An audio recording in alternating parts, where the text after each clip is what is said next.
kakatapos lang ng work. Ito po, kamusta kayo? Welcome to my channel. At ito nga, maglakad ako. Matapos ko lang ng work.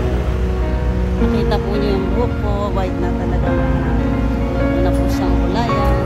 So, yan nga po.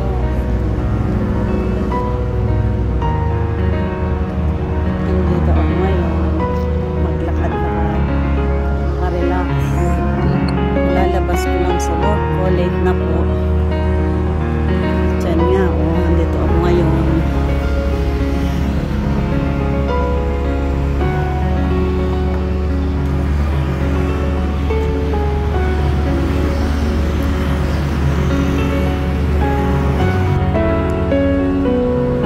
Napakatahimik ng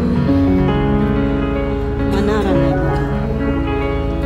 Sobrang tahimik siya.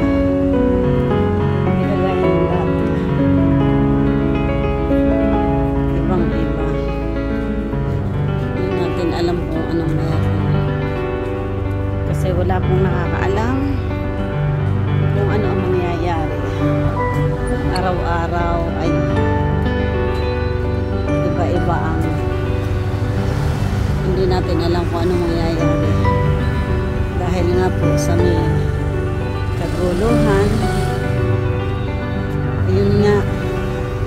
Pero kahit ganitong mayroong mga nagbabantang panganib, ay patuloy pa rin lumalaban ang aking pinagtatrabahuhan. Talaga kung tumatayo. At ito po ay dating makikita niyo napakaraming tao. Tingnan po niyo ngayon, wala talaga siyang tao. Sa bagay, autumn na ngayon, so madalang talaga ang tao. Pero it's the first time na ganito ko lang po talaga siya nakita. Hindi kagaya ng dati. Ito yung makikita mo yung sari-sari ang naglalakad, napakaraming tao, nag-iingat silang lumabas kasi gawa ng sitwasyon. So yan nga po. At tingnan po nyo yan, yung restaurant, walang tao, wala kahit isang tao, trabahador lang, para din kagaya ng sa amin. Pero ang sa amin naman na pinagtatrabahuhan ko kakaiba kasi iba't ibang cuisine ang aming pagkain. May Italian, international, Japanese. Kasi mixed po ang aming restaurant. May Asian pa. So yun nga, bali siyam ang restaurant namin.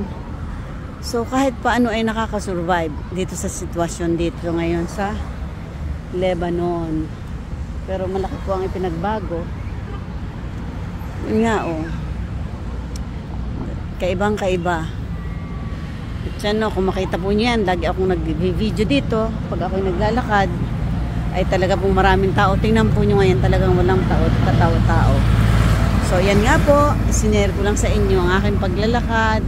At ako'y magtatakbo para mabilis-bilis. Salamat po sa panonood.